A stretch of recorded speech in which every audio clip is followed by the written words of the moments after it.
Ayan mga guys, magandang araw, magandang umaga, magandang hapon, magandang tanghali. Samang kayo naroon, magandang araw sa inyong lahat. Narito na naman po tayo mag-update ng sa Manila Bay. Mamasyal-masyal tayo dito sapagkat malinis na ang Manila Bay. Pagamat mayroon pa rin mga naglilinis at sinisimot yung mga maliliit na mga basura. Iniisa-isa nilang damputin pero napakalinis na yan. Ipapakita ko sa inyo na malinis na. Ayan, sinisimot na lang nila yung mga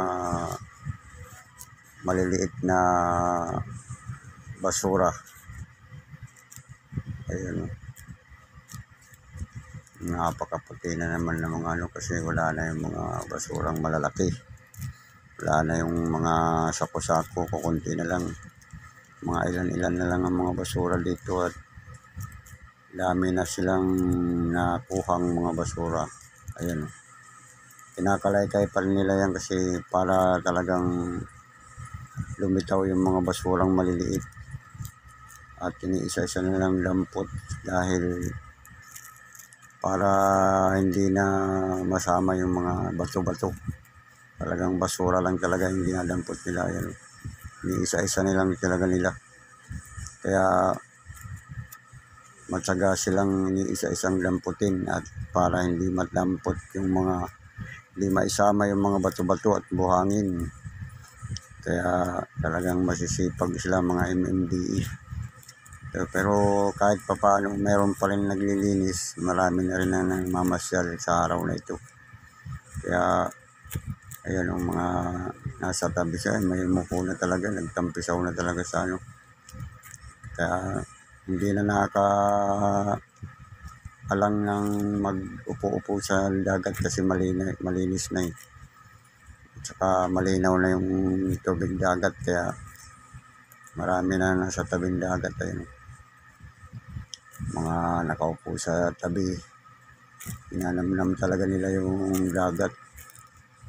Kaya ayun, napakaganda pag ganito kalinis ang ating Manila Bay.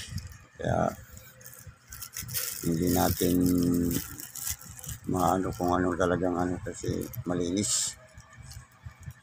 Yun, diba? Malinis na malinis. E tayo mamamasyal lang dito sa araw na ito at i-update ko kayo sa kung ano ang nangyayari dito, kung ano ang mga kinalalabasan dito sa Manila Bay. Kaya ito, ayan o, picture lang yan. Ayan o, diba, napakaganda. Ayan, patuloy tayo naglalakad-lakad dito at ipapakita ko sa inyo kung ano ang kaganapan dito. Ayan, may mga pasilpi-silpi, pa-picture-picture. Ayan o, marami ng mga namamasyal dito. Umaga pa lang, maagang-maaga pa at makulimlim pa, wala pang araw, sikat ng araw. Pero patuloy pa rin na naglilinis ang mga MMDA sapagkat talagang sinisimot nila yung mga maliliit na basura, mga balat-balat, mga plastic-plastic. Yan. Kaya para talagang malinis talaga kahit umupo ka dyan sa buhangin, wala kang makikitang basura. Kaya yan, tuloy-tuloy pa nila nililinis at tuloy-tuloy din ang pamamasyal ng mga lumarating ng mga namamasyal. Ayan, doon o, ano ba sa may entrance, ang daming tao, pinipicture-pictural, talagang tinatanaw nila yung ano, Manila Bay at nasa malayo sila talagang ano, tinitingnan talagang ano, karagatan. Ayun, yung dalawa habang nagkikwentuhan nakababad ang kanilang mga paa. sa dagat. Talagang binababad nila yung mga paa nila sa dagat sapagkat maganda sa ating katawan yan dagat. Mga pag nakababad ka sa dagat, gaganda ang pakiramdam. Yun, bababad sila sa dagat. Yung maraming mga pero napakasipag pa rin ng ating tagalinis. Ayan, kinakalaykay nila para umiwalay talaga yung mga bato at lumitaw yung mga basurang maliliit, kasi kailangan isa-isahin talaga nila dampot yan kasi hindi dapat sumama yung mga buhangin at saka mga bato-bato sa basura. Kailangan yung basura lang talaga ang madampot. Kaya kinakalaykay nila yan para lumitaw yung mga basura.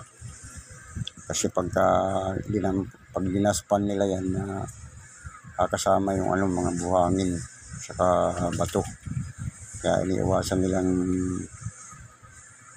daspanin ng kailangan isa-isa dinadampot nila, isa-isa yung mga nakalaykay nila, iniipon nila yung may kasamang mga basura at pag naipon na at yan, isa-isa na lang ng dampot. Kaya yan mga natin, kaya talagang malinis ang natin, manilabis ayan diba. Yan, marami silang mga nag-ano dito, yung task boom inaayos nila kasi nasira yan ng bagyo. Dinudugtong-dugtong nila uli yung task boom. Yan yung pangharang ng yung mga basura, pinaharang para hindi kumalat.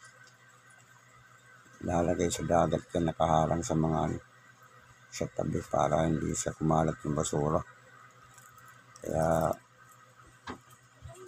ayan dyan, hilihilira dyan ang mga tambak pero wala na ngayon. Hinakot na yung mga basurang sako-sako. Kaya ayan